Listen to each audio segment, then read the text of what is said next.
Try to avoid the texts as much as possible because you get called into service on a regular basis.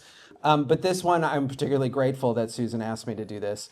And one of the things that I want to express is that we're talking about a book today, and we're very fortunate to have the author with us. And one of the things that I sometimes experience when we're talking about particularly very sensitive and very traumatic events or ideas or conversations is I brace myself a little bit when you're starting to think about that kind of content, particularly when you're talking about trauma in people's lives. And one of the things I experienced, so Susan gave me a copy of the book. I was like, I need to read this book if you expect me to interview this author. I can't tell you how cared for I felt as a reader while reading this book. And it does deal with some very challenging topics and ideas and circumstances. But the entire time I was reading this, I was like, this is someone who knows how to bring a reader through a difficult circumstance with a lot of love and a lot of care. And then I was like, oh God, I hope she's that person in real life that she is as an author. And I got to meet Marylee today, and she is exactly that kind of human being. So I'm excited that she's both that on the page and that in person. And she and I had a chance we just met today. She and I had a chance to actually talk through this little segment. So I wanted to offer that to all of you and introduce our amazing guest, Marylee. Welcome. Hello. Well, first of all, I'm incredibly honored to be here among you. When Susan called me, I was absolutely thrilled. So this little girl on the cover of this book is me. She's all of, I don't know, maybe 7 years old. So the title of the book is An Unsuspecting Child, Coming to Grips with Covert Childhood Abuse. Covert abuse of any kind is not talked about very much, but it can leave pretty deep scars. Unfortunately, I was both covertly and overtly abused, so it was an exciting life. So to understand my story, I think you first have to understand my mom and dad. My mom was raised in an orphanage. Her mother had to put 4 of her children in an orphanage, and one of her children with an aunt. And my mother stayed in that orphanage from the ages 6 to 13. Big years.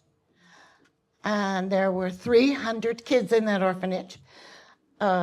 Priests and nuns ran this Catholic orphanage, and she would not discuss it, ever. None of them. I don't know if they made a pact. But that was it. We never talked about it. My father, on the other hand, grew up in a beautifully tight-knit Catholic family, Irish Catholic. 3 girls, 2 boys. They were playing sports and doing all the fun stuff together.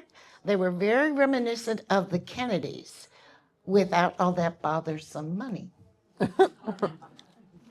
So my father met my mother at a USO dance, and they fell in love and got married. 2 totally different backgrounds, 2 totally different upbringings. Collision ahead. So my father had an affair when he was married. Broke my mother's heart. And I remember asking him about it at some point. And he told me she was stunning. Back in the day when the new cars came out, this is a long time ago, you used to get all dressed up and go to the dealership, and they'd have models showing the car. And she was a model, and she was stunning. I wanted to be her. Beautiful, gorgeous. And so I asked my dad, why did you have an affair? And he started telling me all about sex. And how the strong attraction between a man and woman is so strong that it bursts into, gosh, you know. And I asked my dad, what about love? And he said, sex is love. So I grew up with him molding me into this perfect woman. how to be dressed, how to take care of myself. I can't come up here without my lipstick. How to be perfect all of the time. The most important thing was how to be good at sex, because if you are good at sex, no man will ever leave you. That is a lie. But I kind of grew up with that until I was 18, which is a long time to be brainwashed into being the perfect woman. And then the musical Up With People came to town. I don't know if any of you remember it, but back in the late 60s, early 70s, there was an international traveling show, Up With People. There were a lot of demonstrations back then. There was the Vietnam War. And this was a group of kids who got together in song to demonstrate peacefully about bringing our world together and all of our different backgrounds and different races and different countries. And that was pretty much the joy of my life. I loved every moment of that. Let's see. There was one time when they used to send, even no matter, I was a soloist, but even though no matter what you did in the show, they would pick some of us to go to different towns to set up. Everybody had to learn every aspect. I went to a little town in Arkansas that shall remain nameless. And I went there and I told the guy, our cast was coming and we always stay in homes. And he said to me, "You can't do that. You have Negroes in your cast. We haven't had a Negro in a 50-mile radius of this town in 100 years, and we're damn proud of it." So I went home, back to the hotel, and cried. And then I got to the studio the next day, and I said, on air, "This is a chance for you to learn to grow and do something great with your life and your kids' life. It will be the opportunity of a lifetime. You choose. We have people from Panama, Belgium, Africa, Switzerland, Jamaica, France, Puerto Rico, Mexico, Italy, Germany, Dominican Republic, Spain, American Indians, Black Indians, Irish Americans, Italian Americans, tall, short, fat, and thin Americans. Change your life. Do something." I have trouble saying this. We booked everyone in a home, every single cast member. And I never told them because I didn't want them going on stage with any chip on their shoulder. And we changed one town for one night. I was molested in so many different ways, so many different times. It didn't even matter. I could go to the doctor. Yep. I was standing in the cathedral waiting for the Pope to pass by. And in the crowd of throng behind me, a guy pushes up into me, starts raising his hand up under my skirt. I mean, for goodness sakes, the Pope? Seriously?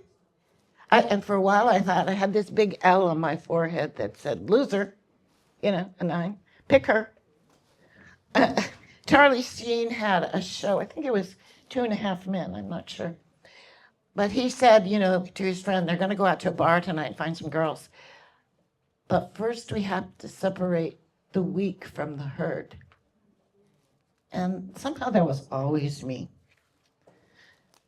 I don't want to take up too much time here. So when I did come home from Up With People, I got knee-deep into theater. Because when you're in the theater and you're on the stage, you get to be someone else.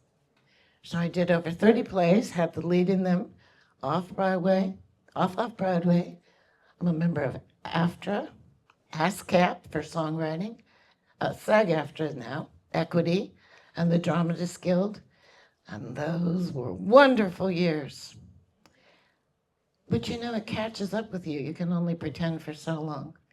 And then I fell into a hole. And I could not get out of it. I mean, I could not get out of it. And I went to my daughter and I said, "I'm having problems." And she said, "You need to see somebody." So I went to see the psychologist. And I was sitting in the waiting room thinking, I gotta get out of here. I gotta get out of here quick. And they called my name. And this little lady came out very much like Dr. Ruth. And she said, "I saw you in the lobby and you have very sad eyes. And now we sit in care and we're talking and we're laughing and you're smiling.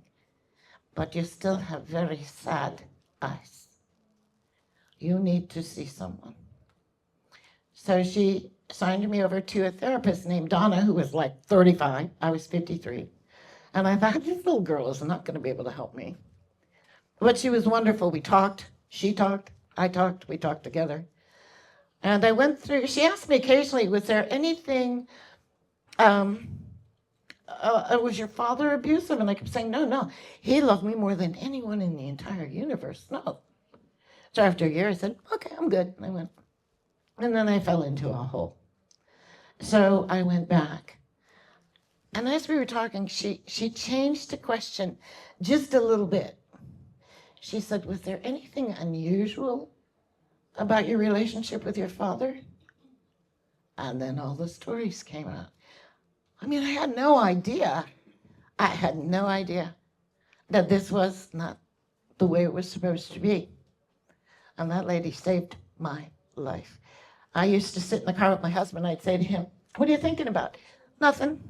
Nothing. I mean, I had all these movies in my mind. Every bad thing that ever happened to me would start playing a movie. And all of a sudden, I could let that escape. I could get it out. I could send it away. And what I realized was that if you hold it inside of you, it's never going to get out.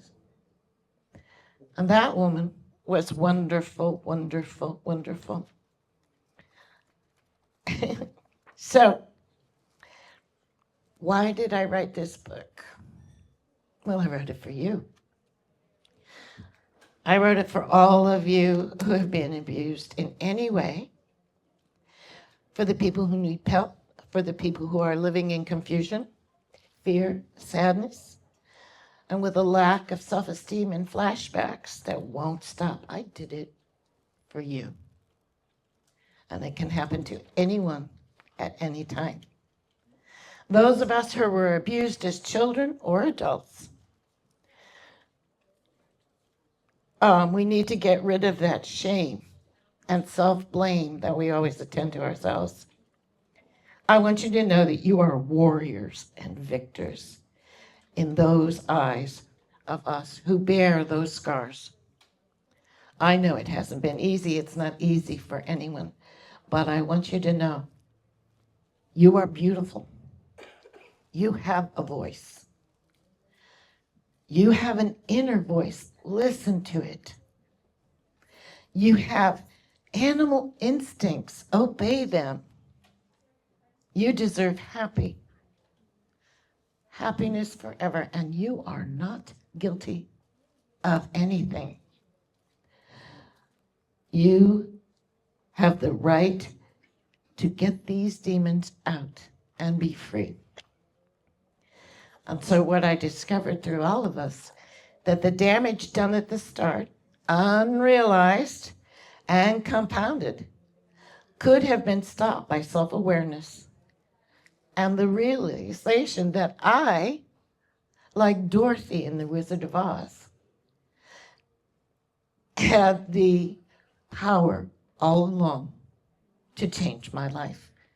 So do you. I was so happy. That's great. Thank you. Thank you, Marylee. One of the questions that I wanted to ask was, you had mentioned the first time you went to see a therapist, you were 53, you said? Oh boy, I wish I'd done that at 23. So, can you imagine? So to that point, what's the difference in frame of mind, or what advice would you give to folks who might think that maybe it's too late, or they missed the opportunity to change the pattern? Oh, it is never too late. It doesn't matter what age you are. That therapy, being able to talk to somebody and realize what my life had been, changed my life. And you can change your life at any age. I got to tell you, I'm so happy. I married a nice guy, have a couple kids, bunch of grandkids, but that never could have happened. And now my mind is full of all these happy memories, not bad memories. Kids at Christmas throwing tissue paper and shouting, "Give me a gift," and people on the stairs and people on the couch, and your head can be full of good things. It is never too late. Thank you. You mentioned about going back, at the end of the book, you mentioned about going back to the beginning. And one of the things you and I were talking about is, especially with kids, you have to be carefully taught, right? Oh boy. You either have to be carefully taught how to live healthy, productive, understand what a good relationship is, but you also can be carefully taught to have dysfunctional relationships. And I think my question is like, how is your frame of reference around how you interact with children around these topics different from maybe what you got when you were a kid?